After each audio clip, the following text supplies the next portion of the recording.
Ethnic studies it's never something that's given to us. It's always something that we've had to fight for and fight to maintain and to protect. It taught me to not be ashamed of my roots and to really embrace and to love them. And that's something that once that's in your veins, it never goes away. That's why ethnic studies isn't just a curriculum, it's not just the content, it's a way of life. And it breathes like everything in my veins. It breathes like fire. I always tell people ethnic studies raised me. And so when I think about what role like it plays in my life, it informs everything I do. And whether I'm teaching an ethnic studies class or I'm teaching a mainstream. I was fortunate in Oakland. I had a Black Studies class that I took, and my teacher was also one of the football coaches. So while I did not see my personal family's history or my community's history, I was able to draw those parallels. But it wasn't until I went to the university, right? Well, I actually saw myself. Well, I actually, read a book for the first time, from front to back. And so, through seeing yourself in the curriculum, it's very much in line with this principle and this Mesoamerican philosophy of Tezcatlipoca. And Tezcatlipoca is looking at himself and validating himself. Ethnic studies brings, I think, the wealth of our communities to help heal a lot of the harms that are within our schools, within the history textbooks. And Sean, what you were just saying, that you heard him in his story just share how he became more fully himself by understanding and learning Black history, right? And so no history, no self isn't just this like always inward, navel gazing or seeing just you. Is how do I become more fully myself by understanding the history of the person to my left, to my right, in front of me, or what Curtis always says is 7 generations before and 7 generations after, and not a reflection that is just, right, just who I own, who looks just like me, but in how we each can become more fully human, which is the In Lakesh piece. That is another central kind of piece of ethnic studies, is what does it actually mean to embody that? Like, you are my other me. What does it mean to teach that and bring that into a kindergarten classroom? One of the things we're trying to distinguish is what is the difference between culturally responsive and multicultural education and ethnic studies, right? So multicultural education kind of came from educators, right? It came from like colleges of education, let's just say, or even, K-12 classrooms, let's just say. Culturally responsiveness, also, we can pinpoint it. It was Geneva Gay. It was Gloria Ladson-Billings. It's these amazing African-American scholars whom we've been fortunate to learn from and still learn from and with. So you can pinpoint it, like those are scholars and they came from this. And the ethnic studies, although it's a formal discipline, right? We can go back to SF State, we can go back to the Thorough Liberation Front, talk about the strike, and that is a huge part of our history, needs to be taught, and the other actions that happened throughout this country, right?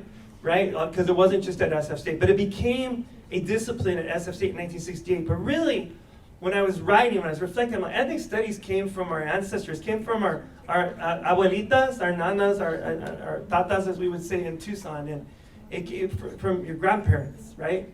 It came from survivance. I have to take care of them. It's a matter of life and death for my students. And so I gotta see them as my own children. So that's kind of the framework I go in. But going back to identity, a basic tenet of ethnic studies that we always talk about, that we've written about, that we put into practice is developing a positive image of self and community. So how do I do that? How do I do that with young Chicanx, Latinx youth, right? How do I do that with young Black youth? How do I do that with young Black women with and for, right? And how do I facilitate those processes? Because in order to get to any literacy development, any critical literacy development, if we're not addressing those basic socio-emotional needs and the lived realities that our students bring with them into the classroom every day, because it's in our very psyches, right? And I say because we're doing this decolonial work, this decolonizing work along with our students because we are subjects of the same colonization as our students. So as teacher facilitators, we really have to be intentional with that and keep that in mind and do this decolonial, this tough, introspective decolonial work with and for our youth. And for those of you of European American descent, you need to practice that descaripoca, that self-reflection, because we have to look at things like privilege and power and how things, basic truths of this country, right? Slave labor, stolen land. And once we start there with honest conversation, right? Then we need to have those honest conversations at the dinner table, at the holiday meal, with the uncomfortable uncle who's gonna spout off all the MAGA stuff.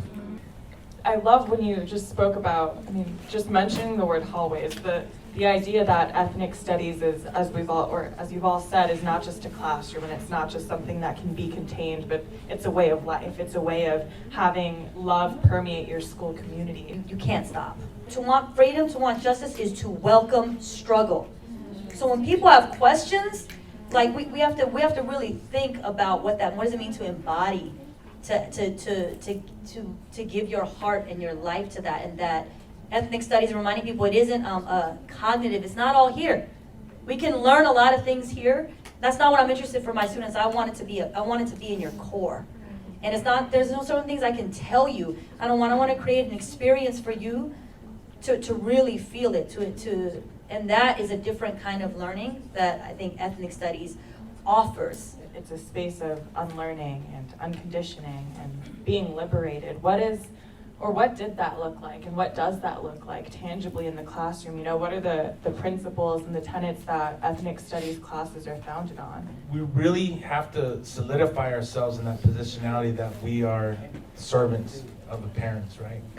Again, they pay our salaries, that's their babies, the most prized possession they're placing into our hands. That's frightening, right? That was frightening for myself and my two young ones when they went into K-12 schools. One of the things that this became, because it was ethnic studies, is it became a family literacy project.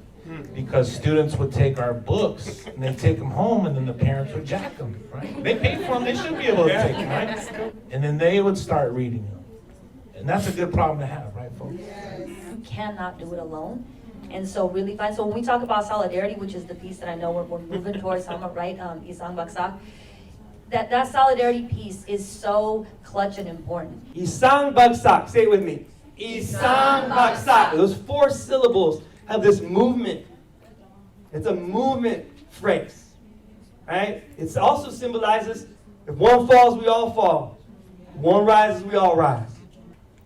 We're going to read In Lakesh together as a close. So this is knowledge that we got from the Mayans.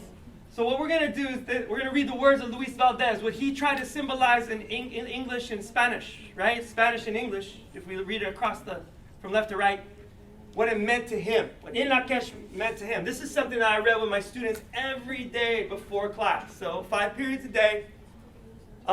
We did it every day. Every period. As a way of reminding ourselves why we're in that space together.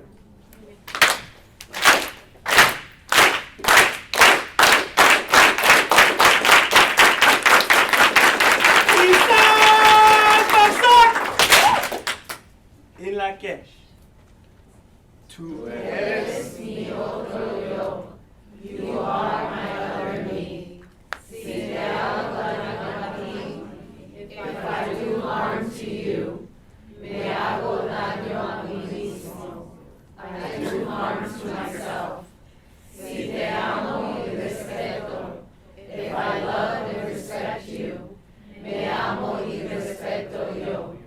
I love and respect myself. Thank you very much. It was our honor to share whatever we had as a gift to you all. Thank you for your gifts back. And we're in solidarity with you, New York, and whomever else is in the room. All right? We love you. Good luck. Hopefully you bring this all forward.